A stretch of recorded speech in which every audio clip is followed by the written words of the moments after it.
Bueno, estábamos hablando la semana pasada acerca de la oración que hace Jesucristo allí en Juan capítulo 17. Una oración muy especial, ¿no? Porque es una oración que Él hace de intercesión, intercediendo por nuestras vidas, por las vidas de sus discípulos. Y cobra mucha relevancia porque es la oración que hace el día antes de su entrega en la cruz.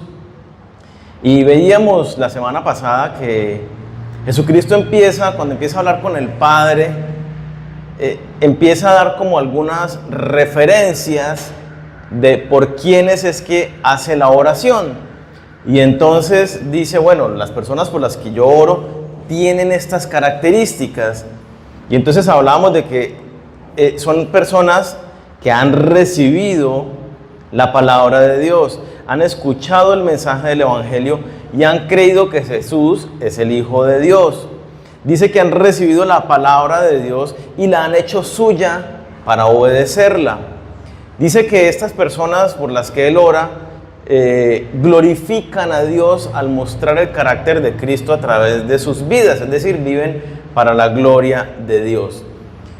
Es una descripción sencilla, pero completa de quién es un discípulo de Jesucristo. Si nosotros somos discípulos de Jesús, estas características tienen que darse sí o sí en nuestras vidas. Hoy vamos a estudiar la parte que continúa a partir del versículo 11, ahí en Juan 17, que es donde Jesucristo empieza ya puntualmente a hacer las peticiones, ¿sí? Y vamos a ver qué es lo que Jesucristo considera tan importante, tan relevante para pedirle al Padre, porque, no es cualquier oración, sino es ya, estoy a punto de irme, y esto es lo más importante por lo cual le quiero pedir al Padre. Estas cosas son cotidianas en nosotros, son muy reales en nuestro presente, y el entender esto que Dios nos habla, pues también nos da esperanza. Así que vayamos directamente a Juan capítulo 17, versículo 11. Dice: y ya no estoy en el mundo, mas estos están en el mundo. Y yo voy a ti, Padre Santo. A los que me has dado, guárdalos en tu nombre, para que sean uno, así como nosotros. Cuando estaba con ellos en el mundo, yo los guardaba en tu nombre. A los que me diste, yo los guardé, y ninguno de ellos se perdió, sino el hijo de perdición, para que la Escritura se cumpliese. Pero ahora voy a ti y hablo esto en el mundo, para que tengan mi gozo cumplido en sí mismos. Yo les he dado tu palabra, y el mundo los aborreció, porque no son del mundo, como yo tampoco soy del mundo. No ruego que los quites del mundo, sino que los guardes del mal. No son del mundo, como tampoco yo soy del mundo. Santifícalos en tu verdad. Tu palabra es verdad. Como tú me enviaste al mundo, así yo los he enviado al mundo. Y por ellos yo me santifico a mí mismo, para que también ellos sean santificados en la verdad. Dejemos hasta ahí por ahora. Jesucristo continúa con esta hermosa oración al Padre. Y entonces ahí menciona varios aspectos interesantes que no los vamos a estudiar hoy, sino que nos vamos a centrar en qué es lo que Jesucristo pide al Padre, ¿sí? Lo primero que vemos ahí que pide es guárdalos, pero no es un guárdalos cualquiera, dice guárdalos para que sean uno. Jesucristo está hablando acerca de unidad. ¿De quiénes? De sus discípulos, de nosotros. Adelantémonos al versículo 20 y vemos cómo se complementa esto en la oración, que aquí es donde se ve más claramente. 20, mas no ruego solamente por estos, es decir, no ruego solamente por estos 11 que me acompañan aquí esta noche de oración. Judas se había ido a buscar a los que le iban a atrapar, sino dice, también ruego por los que han de creer en mí por la palabra de ellos. Nosotros hemos creído en Jesucristo por la palabra que han predicado otros discípulos de Jesucristo, y así sucesivamente. 21, para que todos sean uno. ¿Todos quiénes? Los discípulos de Jesús, nosotros, como tú, oh Padre, en mí y yo en ti, que también ellos sean uno en nosotros, para que el mundo crea que tú me enviaste. La gloria que me diste yo los he dado para que sean uno, así como nosotros somos uno. ¿Cuántas veces has repetido esta frase, no? Yo en ellos y tú en mí, para que sean perfectos en unidad, para que el mundo conozca que tú me enviaste y que los has amado a ellos como también a mí me has amado. 4 veces menciona de manera particular la expresión para que sean uno. Una vez usa la expresión para que sean perfectos en la unidad, que en el griego es exactamente la misma palabra, solo que el traductor la tradujo un poco diferente, pero es lo mismo. Entonces pudiéramos decir que son 5 veces que se utiliza esto mismo en el mismo párrafo. ¿Cuál es el énfasis que está haciendo Jesucristo? ¿Qué es lo que tanto le interesa a Jesucristo ahora que va para el Padre y quedamos nosotros los discípulos? ¿Qué es lo que tanto le interesa? La unidad de su cuerpo, la armonía en medio de su iglesia, en medio de sus discípulos. Y está diciendo algo que debe caracterizar a los que son discípulos míos, a los cristianos, ¿qué es? La unidad. Que se mantienen muy unidos, que tienen comunión, que se aman profundamente. Esta unidad tiene repercusiones respecto del propósito de Dios de salvación, ¿no? El pasaje también dice varias veces que si nosotros estamos unidos, ¿qué va a hacer el mundo? El mundo, para que el mundo crea que tú me has enviado, Padre. Entonces, que muchas veces nosotros no lo tenemos en cuenta, ¿no? Pues, ¿qué tiene que ver que yo ande con otros cristianos? ¿Eso qué tiene que ver con la obra de salvación? Pues mucho. Y Jesucristo nos lo está aquí dando a entender. Si ustedes no están en unidad, en otras palabras, el mundo no va a creer en mí.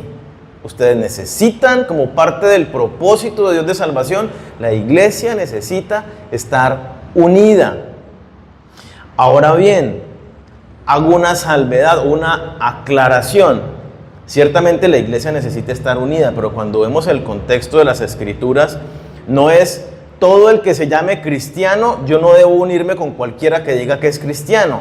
¿Por qué? Porque nosotros no sabemos si en realidad es cristiano o no. Debe haber una evidencia en su vida, como bien lo veíamos ahora. Jesucristo es su Señor, vivo para la gloria de Dios, vivo conforme a las Escrituras. Y claramente vemos muchas personas, muchas iglesias que no tienen sana doctrina dentro de lo que enseñan.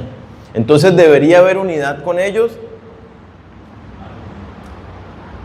No, nosotros tenemos que tener cuidado.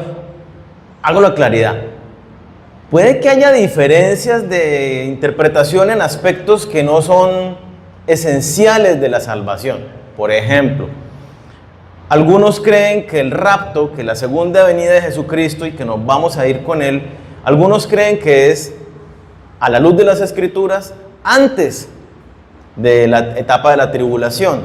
Otras personas lo interpretan como que es en la mitad y otras personas lo interpretan como que es al final de la tribulación, en la segunda venida de Jesucristo.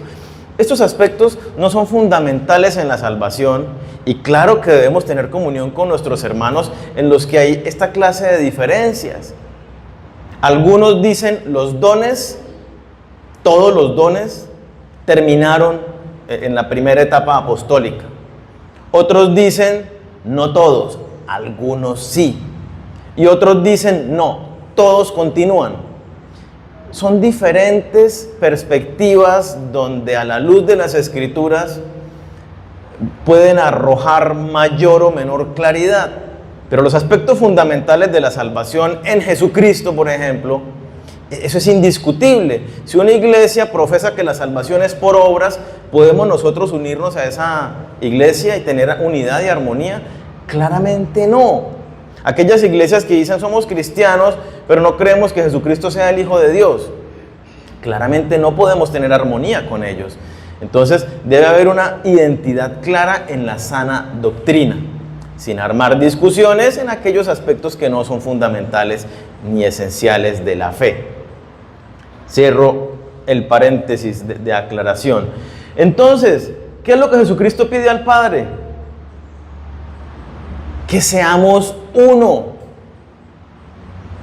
Que tal sea la unidad, la comunión, el amor que nos tenemos unos a otros, que nos consideramos uno solo. Piensa en usted un momento. Usted cuida de usted mismo, ¿cierto? Usted come y se baña y trabaja y bueno, usted cuida de sí. Nos está diciendo, considérese uno. ¿En dónde más o dónde más recuerdan ustedes que Dios dice, ya no son más dos sino uno? En la relación de matrimonio. Dios dice, ya no son más dos sino es uno. ¿Cómo es la relación de matrimonio? Mi esposa es como si fuera yo mismo, yo tengo que cuidarla. Y a veces más que a mí mismo, a veces uno se descuida con uno mismo, pero a mi esposa tengo que cuidarla, amarla, protegerla, proveerle. Y no es proveerle solamente en lo financiero, sino en lo emocional, en lo físico, en absolutamente todos los aspectos de su vida. ¿Por qué? Porque somos uno. Una unidad, una armonía en pensamiento, en nuestros planes, en nuestras metas, en lo que construimos juntos. Ahora bien, Jesucristo está diciendo que sean uno. Es esa misma intención. Que yo mire a los que están al lado, por si de pronto no se acuerda, voltee la cara y mire para atrás. Que usted con ellos sea uno. Los amo, me intereso por ellos, los cuido, proveo para sus necesidades de todo sentido. Una vez más, no estamos hablando solamente financiero. Si necesita tiempo, le dedico tiempo. ¿Sí? Y este es un aspecto que por nuestra misma naturaleza no es fácil. ¿Por qué? ¿Cómo somos nosotros los seres humanos? Egoístas, miramos a nosotros mismos. ¿Cómo es que yo estoy bien con esto? Si yo estoy cómodo, sí, si no, pues los demás en realidad no me interesa si están bien o no. Desde que yo esté bien y yo esté cómodo. Y ese es un aspecto que tenemos que vencer en nuestro caminar con el Señor. Porque somos llamados a esta unidad. ¿Cómo es? ¿Cómo dice Jesucristo que sea esta unidad? Porque nos pone un comparativo, ¿no? Que sean uno, así como tú y yo somos uno. Entonces uno tiene que mirar, y no vamos a ponernos a estudiar pasajes, pero creo que ustedes lo recuerdan, ¿qué tanta es la unidad del Hijo con el Padre? O sea, si es lo que llamamos el misterio de la Trinidad, ¿cierto? Porque Dios es uno solo, Dios Padre, Dios Hijo y Dios Espíritu Santo. Una unidad. En el principio creó Dios los cielos y la tierra. Pero vemos en Juan, dice que todo fue hecho por Jesús.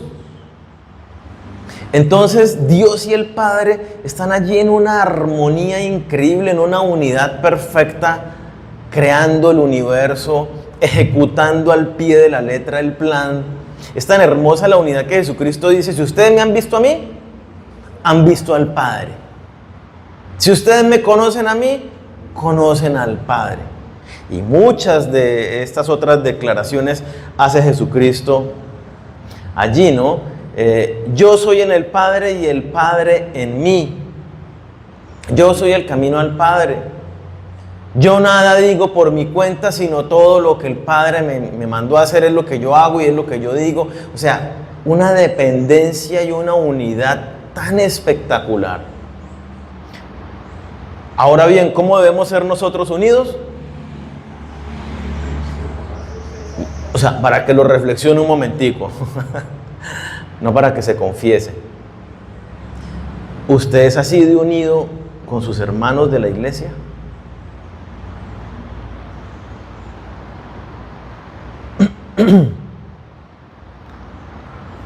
Dice el versículo 21, para que sean uno en nosotros.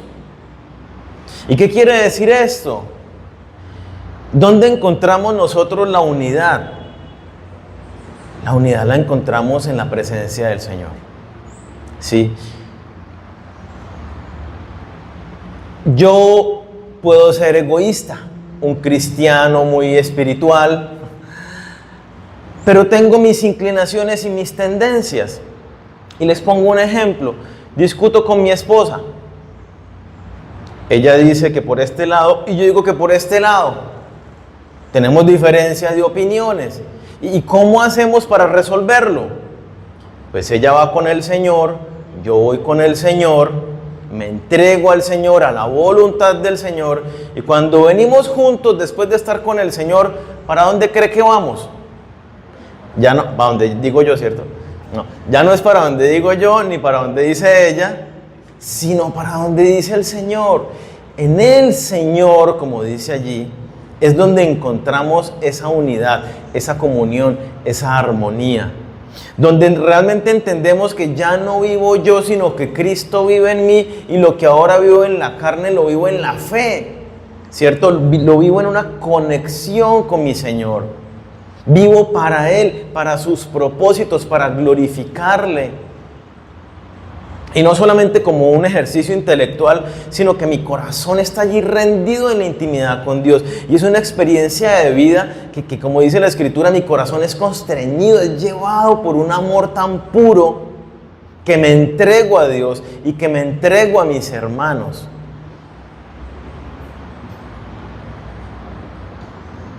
Primera de Juan, quedémonos ahí en Juan 17, pero igual miremos Primera de Juan, capítulo 1, versículos 6 y 7. Dice: si decimos que tenemos comunión con Él y andamos en tinieblas, mentimos y no practicamos la verdad. Pero si andamos en luz, como Él está en luz, tenemos comunión unos con otros. Y la sangre de Jesucristo nos limpia de todo pecado. En otras palabras, ¿qué es lo que está diciendo allí el apóstol Juan? Dice, si usted tiene comunión con Dios, la consecuencia natural es que usted tiene comunión con sus hermanos. Si usted no tiene comunión con sus hermanos, ¿qué es lo que revela este hecho? Que su comunión con Dios es muy pobre o nula. En una comunión con Dios es que podemos tener esa comunión con nuestros hermanos. Si no permanecemos en Dios, si a veces caminando con el Señor no nos importan las circunstancias del extraño que no conozco, a veces somos indiferentes a las circunstancias difíciles del que sí conocemos. Ahora, ¿qué tal desconectados del Señor? O sea, no nos va a importar absolutamente nada. Necesitamos mantenernos en una relación íntima, personal con Dios. Dice Jesucristo, separados de mí nada podéis hacer. Separados de Él no podemos tener comunión con nuestros hermanos. No la comunión que nos habla la palabra de Dios. Porque ese tener comunión no es asistir cada 8 días a este espacio a congregarnos. Aquí estamos juntos, pero hay unidad. ¿Tenemos esa misma identidad? ¿Somos uno realmente? Ojalá que sí lo seamos nosotros. Pero necesitamos realmente estar allí con el Señor. Dice Amós 3:3, ¿cómo andarán dos juntos si no estuvieran de acuerdo? ¿Quién nos pone de acuerdo? El Señor. Necesitamos estar muy sintonizados en los planes y propósitos y voluntad de Dios para nuestras vidas. Entonces, entre más unido estás con Dios, más unidad experimentas con tus hermanos. Si te alejas de Dios, ¿qué es lo que sigue? Te alejas de la iglesia. Y esto es algo que yo he visto a lo largo de los años. Personas que dejan de asistir a la iglesia y uno, hola, ¿qué hubo? Que cuando nos vemos, que veámonos, que no sé qué. Podemos contactarnos y hablarnos un par de semanas después. ¿Cómo está esa persona? Desconectada de Dios. Sí, sigue creyendo en Dios y sí, sigue pensando que su vida está en manos del Señor, pero está desconectada del Señor. Se ha alejado, inclusive con su corazón endurecido a causa del pecado.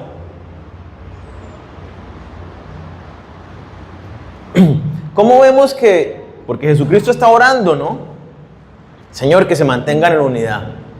Día siguiente, Jesucristo entrega su vida en la cruz por nuestros pecados, es sepultado, resucita y está 40 días con sus discípulos. Después de estos 40 días, asciende al cielo y ya no más, ¿cierto? ¿Cómo vemos que Dios responde esa oración? Es muy hermoso. Hechos capítulo 1, versículo 14. ¿Qué estaban haciendo en este momento 120 de los discípulos de Jesucristo? Versículo 14. Todos estos perseveraban como unánimes en oración y ruego con las mujeres y con María, la madre de Jesús, y con sus hermanos. Y el siguiente versículo dice que los que estaban allí eran 120. Unánimes. El Señor, el amor por Dios, los mantenía unánimes allí. Y unánimes estaban era también juntos, reunidos en el aposento alto, orando, clamando al Señor. Hechos 2, versículo 44 al 46. Aquí ya no habla de los 120, sino habla de los 3,000 que se añadieron aquel día, más los 120, o sea, 3,120, pongámosle que estamos hablando aquí. ¿Y qué dice de esas personas? Hechos 2:44. Todos los que habían creído, es decir, los discípulos, estaban juntos. Póngale cuidado cómo era esta unidad.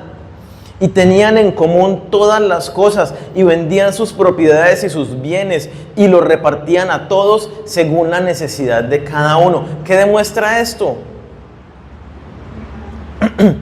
Que me importa mi hermano, que realmente es uno conmigo, que es como si fuera mi esposa, o sea, que lo doy todo, que lo mío es tuyo y lo tuyo es mío. No como dicen algunos, lo tuyo es mío y lo mío es mío. Versículo 46. Y perseverando unánimes cada día en el templo y partiendo el pan en las casas, comían juntos con alegría y sencillez de corazón. Dios respondió a la oración de su Hijo. Y vemos cómo la iglesia mantenía esta unidad tan hermosa en un amor, en una entrega genuina por los otros. Hechos 4:32. Y la multitud de los que habían creído era de un corazón y un alma. Y ninguno decía ser suyo propio nada de lo que poseía, sino que tenían todas las cosas en común. Una vez más, demostración de unidad, de armonía, de un amor genuino los unos por los otros. Hechos 12, versículo 5. Capturan a Pedro y lo echan a la cárcel. ¿Y qué hace la iglesia? Así que Pedro estaba custodiado en la cárcel, pero la iglesia hacía sin cesar oración a Dios por él. Y Dios responde la oración. Y sale Pedro y se va a la casa donde están orando. Y estaban allí todos orando, reunidos. Un encuentro muy hermoso, en unidad. ¿Cómo debe ser entonces hoy en día, que han pasado 2000 años y sigue el crecimiento y el desarrollo de la iglesia y Dios sigue haciendo discípulos en todas partes? ¿Cómo debe ser nuestra unidad? ¿Será que debemos parecernos a los cristianos que leemos en el libro de los Hechos? No, eso Dios lo mandó para ellos en una temporada muy particular, porque pues ellos sí estaban teniendo necesidad. Como hoy en día nadie tiene necesidad, entonces eso no aplica, ¿no? Hebreos 10:25 nos dice algunos aspectos, bueno, vamos a mirar algunos aspectos de lo que implica para nosotros esta unidad. Hebreos 10:25 dice: no dejando de congregarnos, como algunos tienen por costumbre. O sea, eso no es de hoy. No es que hoy la gente llega tarde, no es que hoy la gente decide no venir a la iglesia por la razón que sea. Eso es desde siempre. Pero desde siempre el mandato ha sido el mismo: no deje de congregarse, sino exhortándonos, y tanto más cuando veis que aquel día se acerca. Entonces nuestra unidad necesitamos reunirnos.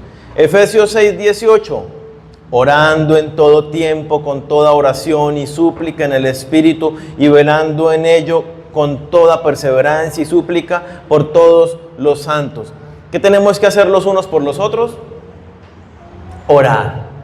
Necesitamos orar los unos por los otros. Primera de Pedro 3, versículo 8.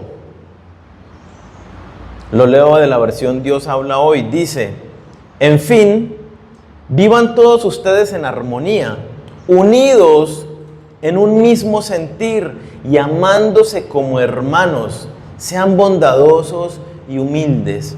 ¿Cómo debe ser nuestro trato? Como hermanos. Uno a veces piensa y separa la palabra de hermano en la sangre a hermano en la fe. Es como distinto, ¿no? Somos más lejanos. ¿Usted de quién es más cercano? Pongámosle, ¿de su hermano en la sangre o de su esposo o esposa? Pero uno conforma una nueva familia es con su pareja. Y esa es mi nueva familia, mi unidad. Mis hermanos en Cristo somos esa unidad, llamados a vivir en esa unidad, en una armonía, un mismo sentir. ¿Por qué podemos tener todos el mismo sentir? Por la obra del Espíritu Santo en nosotros. Pero si vivimos en la carne y no llenos del Espíritu Santo, pues es muy complicado que haya esa armonía. 1 Corintios capítulo 1, versículo 10 dice, os ruego pues, hermanos, por el nombre de nuestro Señor Jesucristo, que habléis todos una misma cosa y que no haya entre vosotros divisiones, sino que estéis perfectamente unidos en una misma mente y en un mismo parecer. ¿Cuál mente estamos hablando aquí? Dice la palabra que nosotros tenemos la mente de Cristo. Ahora bien, ¿eso qué implica? Que estemos metidos en las Escrituras, que estemos sometidos en obediencia a Dios por medio de su palabra. El Espíritu Santo va a ir obrando en nuestros corazones y nos va a ir guiando a través de la palabra de Dios.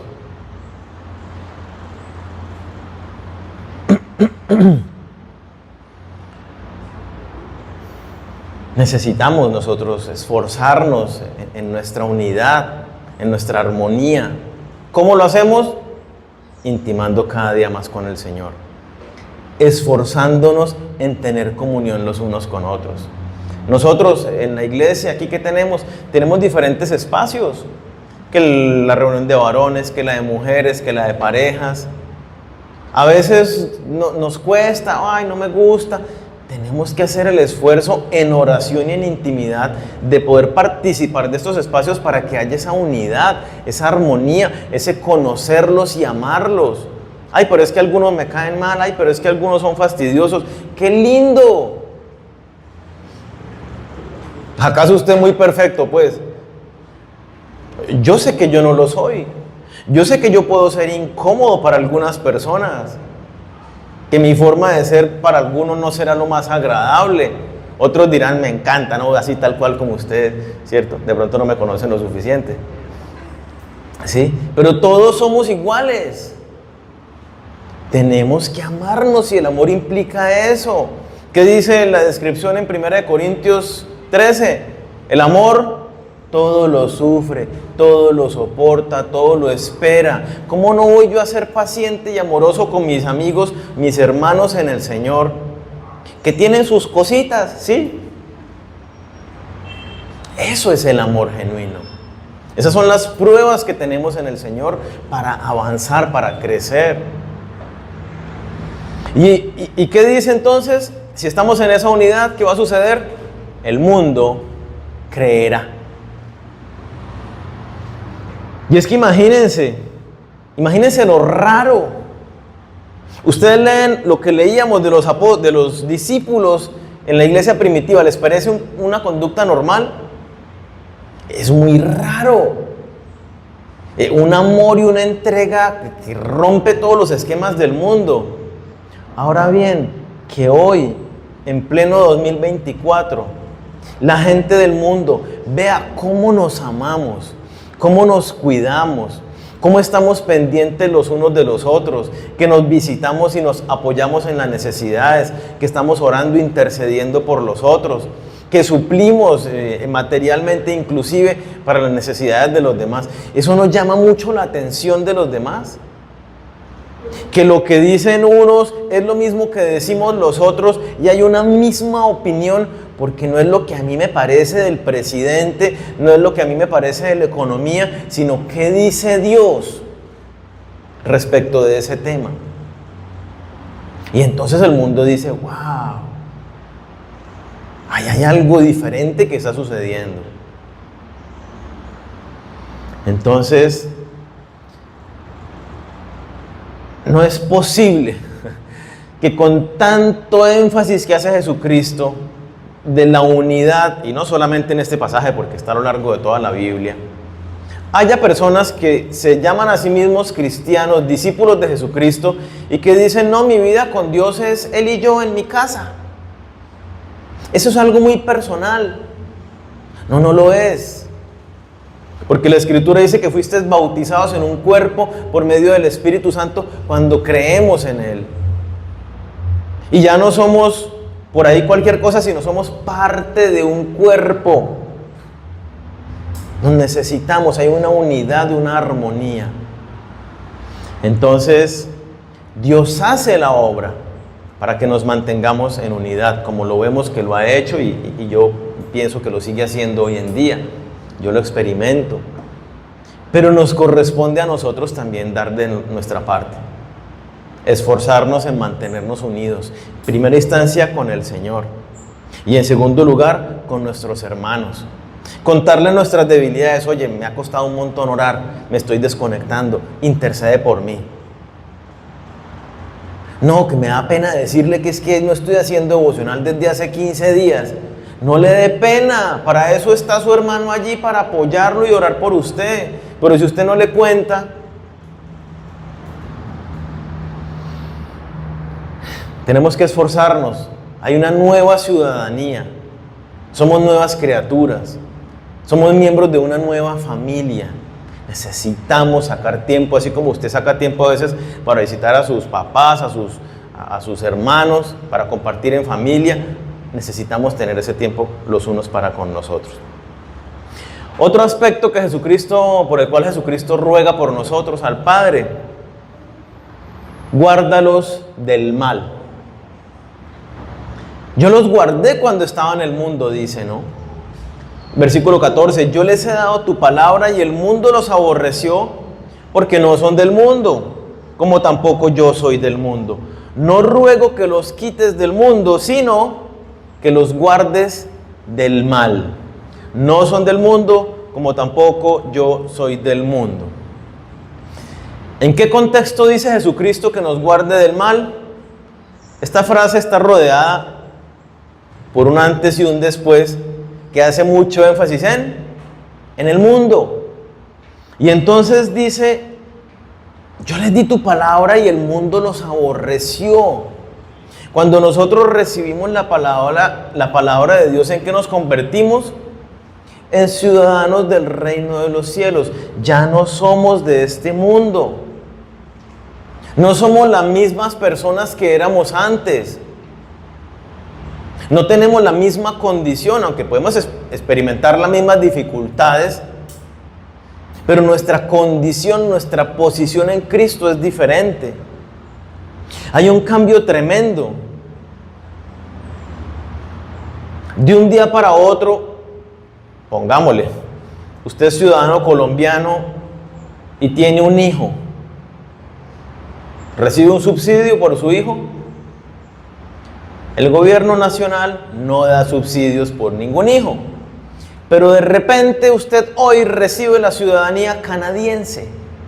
Pues resulta que Canadá sí le da subsidio a las personas por tener un hijo. Entonces usted hoy, yo tengo un hijo, hoy me hago ciudadano canadiense. ¿Qué pasa? Empiezo a recibir el subsidio que me da Canadá, que es como de 800 o $1,000 canadienses, no recuerdo cuánto es. Inmediatamente hay un cambio real en mi vida. O sea, el hecho de que yo sea ciudadano de otro lugar tiene unas consecuencias reales. En Cristo, cuando recibimos su palabra, ya no somos ciudadanos de este mundo, sino que somos ciudadanos del reino de los cielos. Hay cambios reales en nuestra manera de vivir. Si yo no soy de este mundo, díganme ustedes, ¿vale la pena gastar la vida buscando las cosas de este mundo? Justamente eso es lo que el mundo, de la manera como nos seduce y nos ataca, presentándonos: tú no eres feliz a menos que tengas esto, que vayas a estos lugares, que comas en estos restaurantes. Tú no eres exitoso a menos que hayas alcanzado esto, y nos pone sus estándares. Y entonces todo el mundo vive frustrado porque no ha llegado a los estándares del mundo, malgastando su vida en lo que Salomón dice: vanidad de vanidades, todo eso es vano, todo eso es sin sentido. Entonces, ¿cómo debe ser nuestra experiencia temporal hoy en día? Como ciudadanos del reino de los cielos. Tenemos que entender entonces que nuestra condición nos pone en una situación particular, y es que nuestra conducta es diferente de la de las demás personas en el mundo. Somos distintos.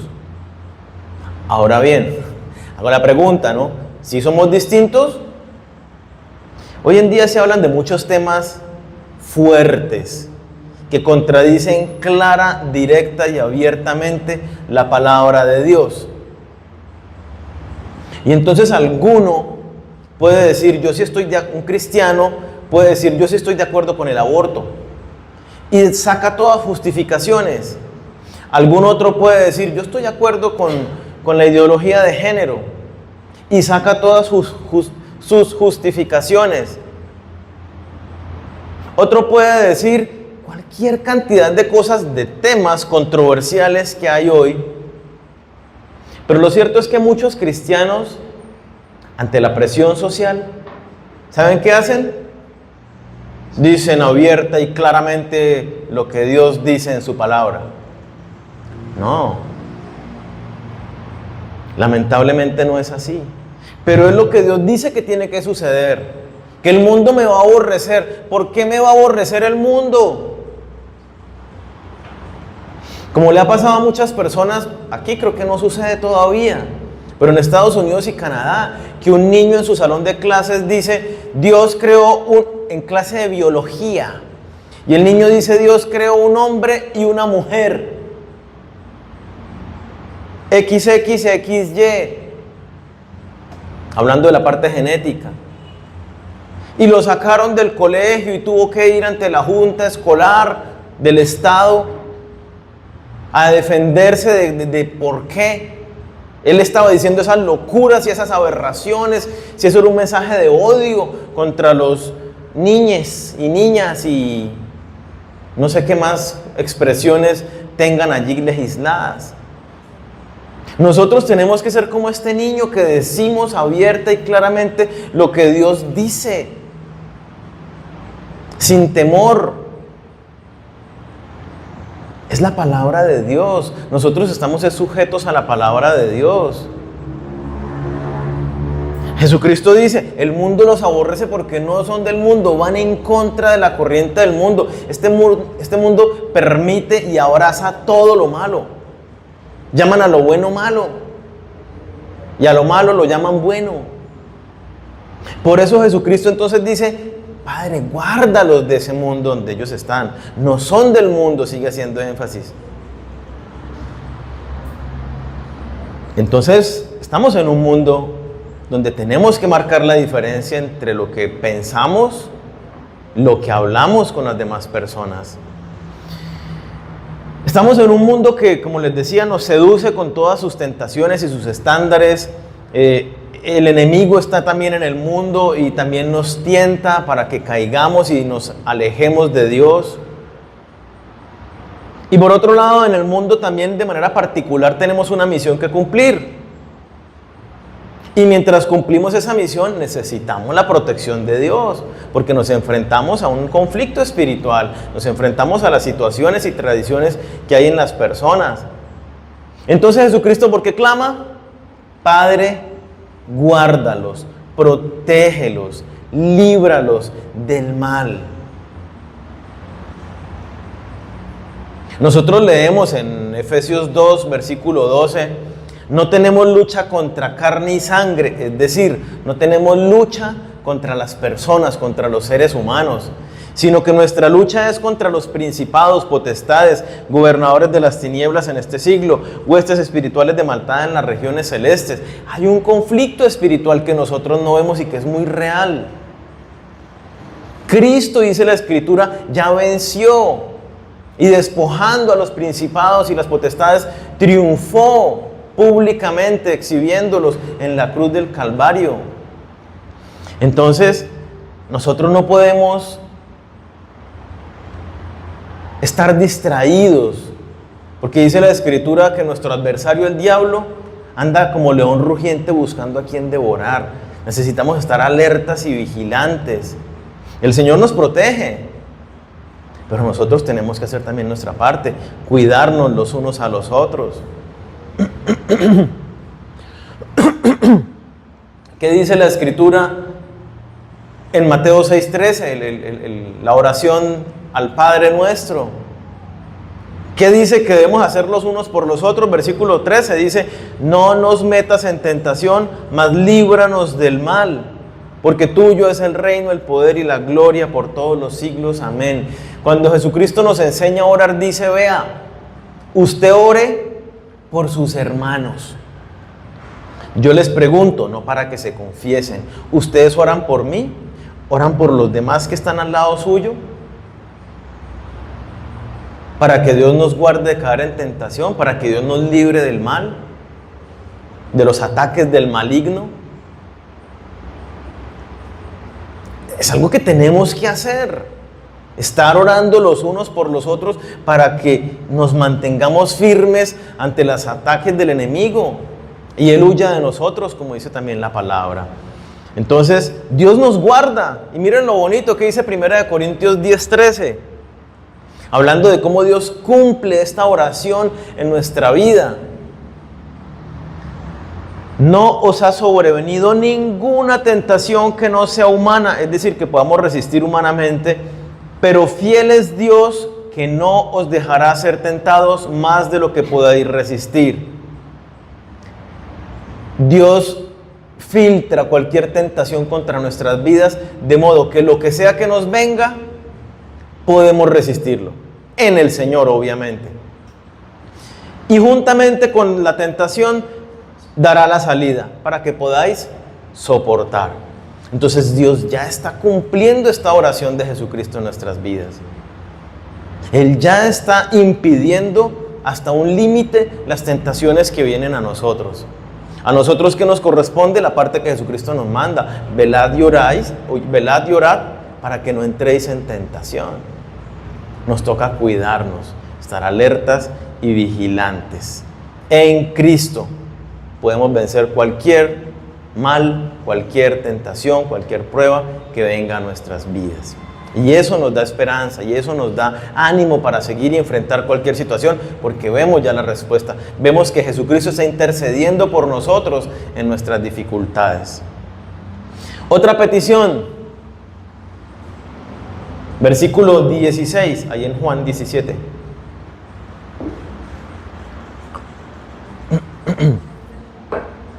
Santifícalos en tu verdad. No son del mundo como tampoco yo soy del mundo. Santifícalos en tu verdad. Tu palabra es verdad. Como tú me enviaste al mundo, así yo los he enviado al mundo, y por ello yo me santifico a mí mismo, para que también ellos sean santificados en la verdad. Habla esta frase en medio del mundo. No somos del mundo, como Jesucristo tampoco es del mundo. ¿Jesucristo dónde está ahorita?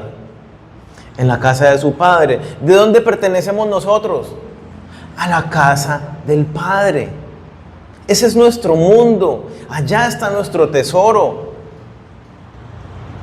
Entonces, la frase también está entre dos que hablan del mundo, ¿no?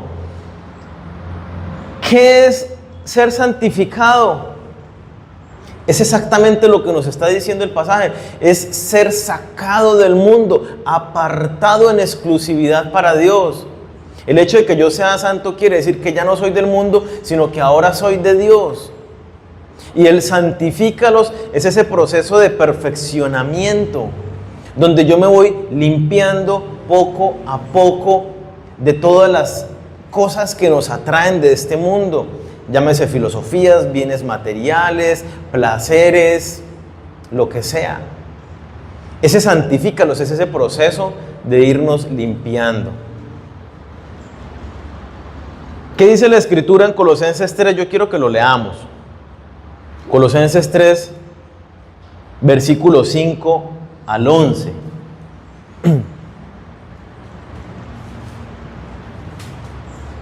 Hablando de este proceso de santificación, dice la palabra en Filipenses 1:6, que Dios que empezó la obra en nosotros la perfeccionará hasta el día de Cristo. Habla de ese proceso de limpieza, de santificación, de purificación. Y dice Colosenses 3, capítulo 5. Póngale cuidado el imperativo con el que inicia. Haced morir. ¿Qué entiende usted por esas palabras? ¿A quién le corresponde hacer morir? Haced morir, me está diciendo a mí, usted haga morir. Porque es que es importantísimo esto, porque a veces nosotros le decimos, Señor, quítame la mentira, Señor, quítame la grosería, Señor, quítame, no sé, la pornografía, la avaricia, la hechicería, la idolatría, bueno, y cualquier cantidad de cosas empezamos, Señor, quítamelos. Pero Él nos dice, vea, yo te di espíritu de amor, poder y dominio propio. Vive en el poder del Espíritu Santo y haga morirlo, usted. Entonces, haga morir pues lo terrenal en vosotros, toda esa condición que tenemos del mundo, que hemos aprendido. Y entonces empieza a darnos una lista, ¿no? Fornicación, relaciones sexuales fuera del matrimonio. Impureza y pasiones desordenadas. Estos tres hacen referencia a todos aquellos deseos sexuales. Entonces, la lujuria, la pornografía, masturbación, adulterio, lascivia. Todos estos están aquí dentro de estas palabras en el original del griego. Impureza y pasiones desordenadas hacen referencia a todo ese aspecto de desviaciones en lo sexual. Malos deseos, avaricia, que es idolatría, es decir, si usted está pendiente del dinero, usted lo que nos está diciendo es que usted hizo del dinero un Dios. Pilas con eso. Cosas por las cuales la ira de Dios viene sobre los hijos de desobediencia, sobre aquellos que no obedecen al Señor. La ira de Dios viene sobre aquellos que practican esas cosas, está diciendo. Y continúa versículo 7 y miren lo bonito que nos dice, en las cuales vosotros también anduvisteis en otro tiempo cuando vivíais en ellas. Y claro, yo recuerdo cuando yo fornicaba y me emborrachaba y era grosero y bueno, todas esas cosas, pero cuando llegué al Señor y fui nueva criatura, esas cosas quedaron atrás, murieron. Muchas de ellas con gran esfuerzo fui trabajándolas para irme santificando y sigo en la lucha. Y aquí dice versículo 8, ustedes ya eso no lo viven, o sea, es inconcebible que un cristiano siga en fornicación, siga adorando el dinero, siga, bueno. Pero ahora deje también vosotros todas estas cosas. Vayan haciéndole el checklist, ¿no? Si tiene alguna cosita de estas que trabajar en su vida. Deje estas cosas, deje la ira. Dígale al que está al lado, deje la ira, no mentiras. Pero sí. Deje la ira. Deje el enojo, la malicia, la blasfemia, palabras deshonestas de vuestra boca. No mintáis los unos a los otros, habiendo despojado del viejo hombre con sus hechos y revestidos del nuevo, el cual, mire, ¿a quién nos estamos haciendo conformes? El cual, conforme a la imagen del que lo creó, se va renovando hasta el conocimiento pleno. Es un proceso hermoso, pero tiene que estar pasando algo en nosotros. Si somos hijos de Dios, Algo está pasando en nosotros, estamos siendo perfeccionados. Hoy estoy luchando con un aspecto de mi vida. Mañana tal vez es otro, ya superé esto. O estoy luchando con 3 áreas al mismo tiempo. No sé cómo sea su caminar con el Señor, pero hay un proceso real que usted debe estar experimentando en este momento. De hacer morir algo de esa naturaleza vieja. Entonces el ser santificados implica este proceso donde vamos poco a poco dejando eso viejo, eso del mundo, ¿sí? Hebreos 12:14 dice: seguid la paz con todos sin la santidad, sin la cual nadie verá al Señor. ¿Por qué es tan relevante ser santos y estar en ese proceso de santificación? Por la sencilla razón de que sin santidad nadie verá a Dios. Esa es una evidencia de que usted realmente está en Cristo y es salvo, que usted está en un proceso de limpieza, un proceso activo de limpieza en su vida. Si usted no está en ese proceso, usted no está santificando, y lo más probable es que usted no tiene el Espíritu Santo y por eso no hay ese mover en su vida.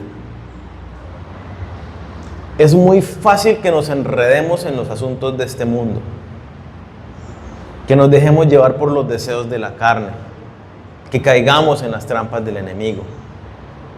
Es muy fácil. Por eso necesitamos ser limpiados, por eso necesitamos separarnos de aquellas cosas que son malas para nuestra vida. Es indispensable entonces que estemos atentos a nuestro proceso de limpieza, que estemos conscientes de, y en oración, Señor, ¿qué aspecto vamos a trabajar esta semana o este mes o el día de hoy? Y el Señor todo el tiempo le está mostrando a uno: oye, te comportaste mal allí en la portería. Uy, ¿de verdad? Sí, ¿cómo? Porque le dijiste esto a la persona y fuiste muy rudo.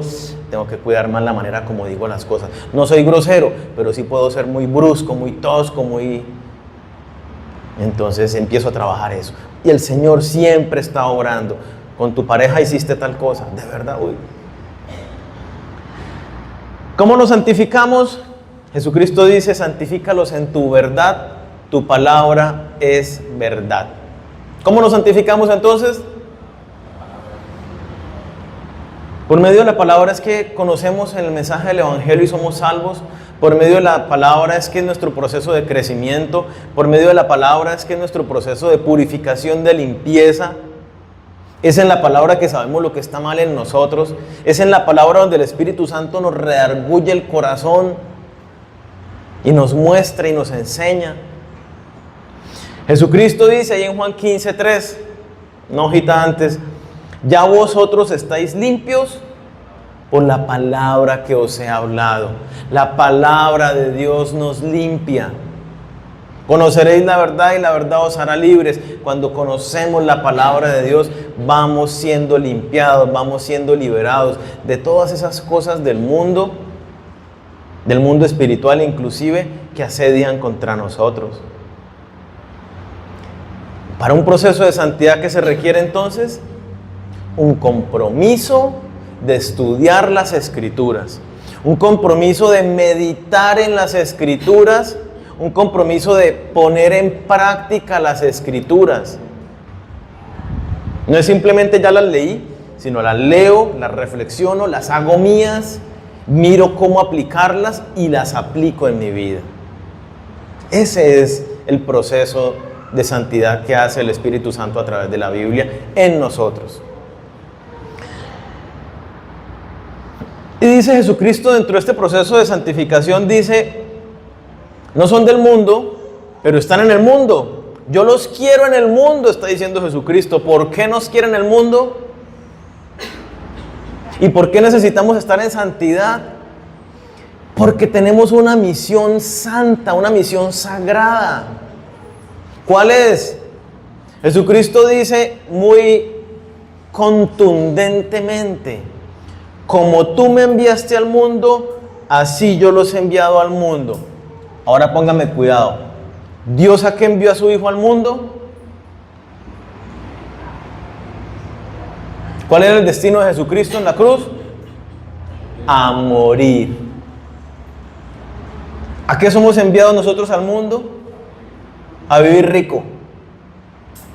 de victoria en victoria y de bendición en bendición y en la prosperidad del Señor, libres de toda enfermedad y libres de todo conflicto.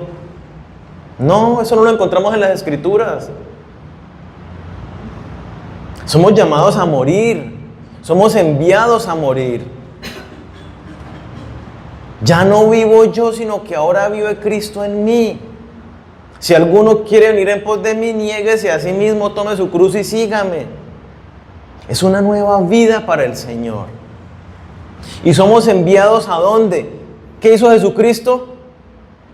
Ejecutó el plan de salvación.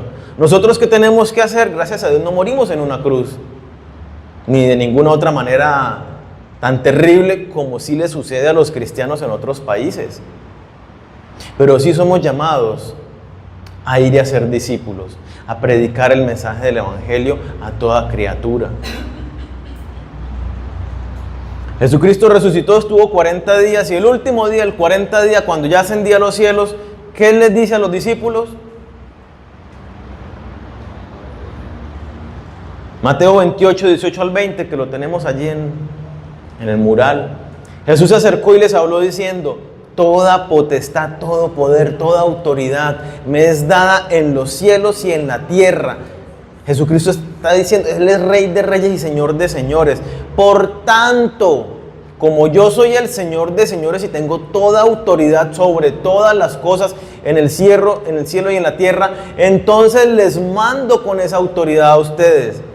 Por tanto, id y haced discípulos a todas las naciones, bautizándolos en el nombre del Padre y del Hijo y del Espíritu Santo, enseñándoles a que guarden, es decir, a que hagan suya mi palabra y la obedezcan, a que guarden todas las cosas que les he mandado. Y he aquí estos, sino por los que han de creer en mí por la palabra de ellos. ¿Quiénes más han de creer en Jesucristo? Piénselo, póngalo en sus propias palabras. ¿Quiénes más han de creer en Jesucristo por mis palabras? ¿Mi familia? ¿Mis vecinos? ¿Mis amigos? ¿Mis compañeros de trabajo? ¿De estudios? Ellos han de creer en Jesucristo, es por mi palabra, por tu palabra. Como ha sido así sucesivamente. Nosotros, ¿por qué creímos? Yo creo que a ninguno de nosotros descendió un ángel y nos predicó el Evangelio. Creo que a todos fue un ser humano que se interesó por nosotros y que nos amó lo suficiente para dedicarnos un rato y predicarnos a Jesús, para atraernos a Él. Y es exactamente lo mismo a lo que nosotros somos enviados.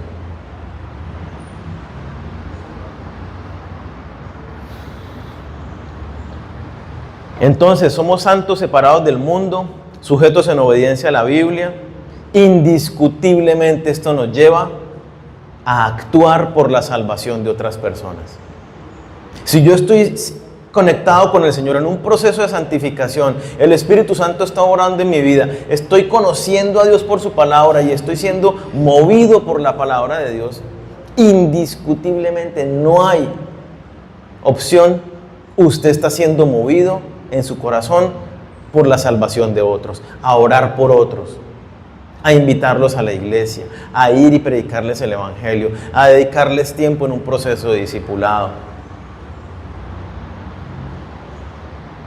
Y por último, la última petición de Jesucristo, la vemos allá a partir del versículo 24.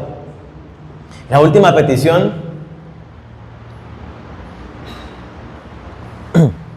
nos llena de esperanza y es que estemos con Él por siempre.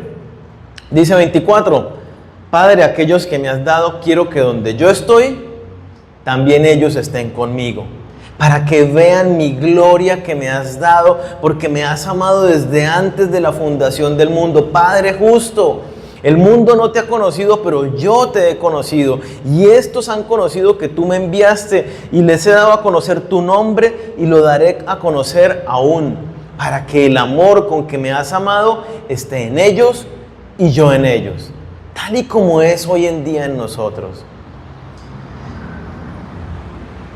Es la petición más hermosa, creo yo, porque aquí radica nuestra esperanza.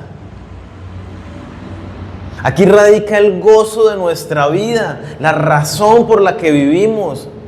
El saber que esta vida es totalmente pasajera y que estaremos con Él por la eternidad. Esa es nuestra vida, ¿sí? Eso es lo que nos lleva a superar cualquier obstáculo. Compartía don Jairo su testimonio y decía, estoy en paz, estoy en gozo. ¿Por qué? Porque ya sabe cuál es su esperanza. Nuestra esperanza está con el Señor. Como Pablo dice, para mí el morir es ganancia, pero si vivo es por causa tuya, Señor, de la salvación de los que aún no te conocen. Claro tenía Pablo lo que nosotros tenemos que entender hoy, que vivimos es para Él. Y si nos vamos es para estar con Él. Esa es nuestra esperanza. Eso es lo que nos mueva a no enfocarnos en las cosas de este mundo ni preocuparnos por ellas, sino ocuparnos en hacer tesoros en el reino de los cielos. Porque tenemos una esperanza cierta con Jesucristo. Por Él es que podemos soportarlo todo y enfrentarlo todo. Si tenemos estas promesas, ¿qué tenemos que hacer? Apartarnos del pecado, de toda carga que nos asedie. Corramos con carrera la carrera que tenemos puestos los ojos en Jesús.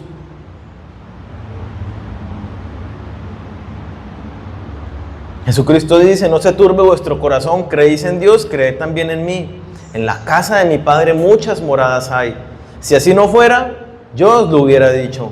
Voy pues a preparar lugar para vosotros. Y si me fuere y os prepararé el lugar, vendré otra vez y os tomaré a mí mismo para que donde yo estoy, vosotros también estéis. Esta es nuestra mayor esperanza y tranquilidad y paz en medio de cualquier situación. Necesitamos aferrarnos de esta realidad. Estaremos con el Señor por siempre. Él va a llevarnos para estar con Él. Está preparando lugar. Así que, ¿cuáles son las cosas más importantes para Jesús sobre nosotros? Que estemos en unidad, en amor los unos por los otros, en comunión. Que nos mantengamos protegidos de todo mal, superando las tentaciones en el poder de Dios. Que seamos santificados, limpiados por medio de una dependencia total, por medio de la Biblia y obediencia diligente. Que nos concentremos en la comisión dada, predicar el Evangelio y hacer discípulos, dando testimonio en unidad para que el mundo crea. Y que vivamos con la mirada puesta en la patria celestial, sin poner la mirada en las cosas de este mundo, gozosos en la esperanza que tenemos en su pronto regreso y en la eternidad junto a Él por medio de Jesucristo. Así que vivamos confiados en que Jesucristo está intercediendo por nosotros en medio de todas nuestras situaciones. Confiemos en la respuesta del Padre que obra con su poder en beneficio de aquellos que tienen un corazón perfecto para con Él. Así que rindámonos a Dios confiados, con esperanza, pero también diligentes y esforzándonos en vivir, en enfrentar cada una de estas situaciones en Cristo Jesús. Yo los invito a que nos pongamos de pie, vamos a orar.